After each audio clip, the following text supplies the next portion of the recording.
Welcome back to another video. I'm going to talk investing today and how you could get started with just $3,000. Before I get into the video, I want to give you an example of why it's so important to get started at investing at an early age and why earlier is better. Here's the example. Let's say you're 25 years old and you invest $10,000 into an index fund that pays you a 10% return. By the time you retire, in this example, we're going to use the age of 65. So assuming you retire at 65, you would have about $5.3 million in that index fund account. Now let's use that same example. The only thing we're going to change is the age. So let's say you start investing $10,000 a year, but now at the age of 30. The difference is huge. You'll end up with an account of about $3.2 million. That's over a $2 million difference in only 5 years. When I first heard this, I thought it didn't make any sense. $10,000 a year, how could that come out to over $2 million a year? The answer is simple. It's basically compound interest. Now, for the first couple of years, you're not going to see a big difference. The longer you hold the account, the more money will be piled back into your account, and that will now be earning interest. As an example, let's say you invested $10,000 and earned 10% on that, which would be $1,000. You would have $11,000 into your account. The second year, you would earn 10% on $11,000. Now, after a couple of decades, you're going to have a lump sum of money of which is earning that interest, and that's why they call it compound interest. After the years go by, your money's just going to grow, and so does the interest that your money earns on it. That is the power of compound interest. People usually think you need a lot of money to get started investing. It's not true. It's extremely easy to start investing in today's world, but most of us don't do it. I would say the number one thing that holds us back from it is knowledge. Not knowing enough of the right information to make a decision. Fear holds us back from going forward and starting our investing career. My intention with this video is to give you enough data to make a decision and start investing today. Anything I talk about in my videos, I do myself. When it comes to real estate investing, index funds, or anything else that I make a video about, I do myself.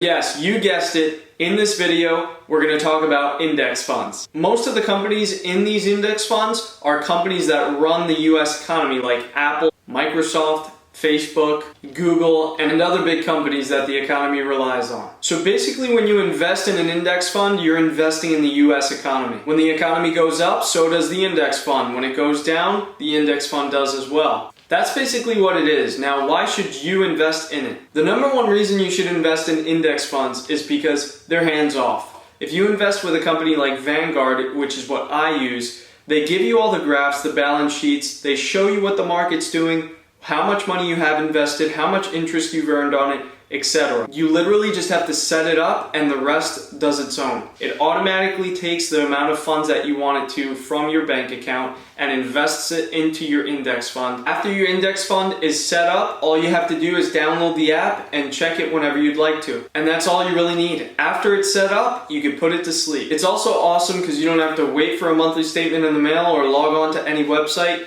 You literally just download their app, log on, and see what your money's doing. Other than being completely hands-off, it also pays a great return. Savings accounts usually pay you less than 1%. CDs at banks usually pay you anywhere from 2 to 3%, and they want you to tie your money in. In the span of the market, an index fund usually pays anywhere from 10 to 14% on your money, and you can pull the money out anytime you'd like. Money doesn't have to be tied in for you to withdraw it like CDs and other investment accounts. And other than the returns it pays you, they also pay you dividends. A dividend is basically a small percentage that a company is paying you for investing your money with them. A great thing to do with the dividends and the interest that they're paying you is to take it and put it right back into the account so that can continue working for itself. Other than the index fund being hands-off and giving you great returns, it's also very good because of the amount of low fees that they charge when it comes to maintenance. A lot of people go to a stockbroker or a financial planner and give their money to them so that they can manage a mutual fund for them. Well, these people usually charge you 2 to 3% on your money, whereas Vanguard's index funds charge you less than 1%. In the fund I'm in, the maintenance fee is 0.14%. Let me show you what I mean when it comes to fees. Let's say by the time I turn 40 years old, I have $4 million in my index fund account. Vanguard would be charging me about $5,600, where if I had a mutual fund with a stockbroker, financial planner, or whatever you want to call it, I would have to pay around $120,000. Some people would argue that mutual funds will make you more money than an index fund and that it'll beat the market.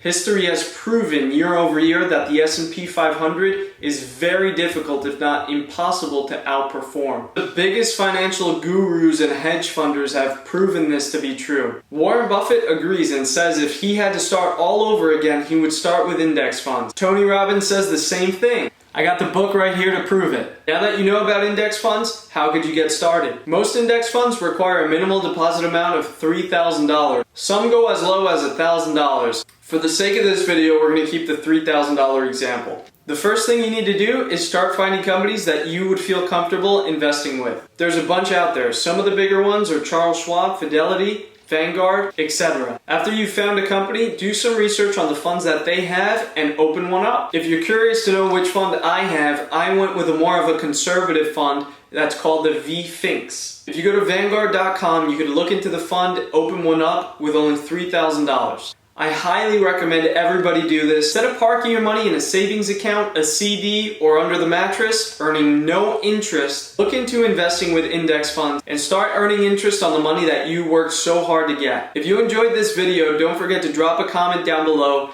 give it a like, share it with somebody you know, and subscribe, because I'm going to be putting out a bunch of great content that's going to get your money and your mind right. Thanks for watching.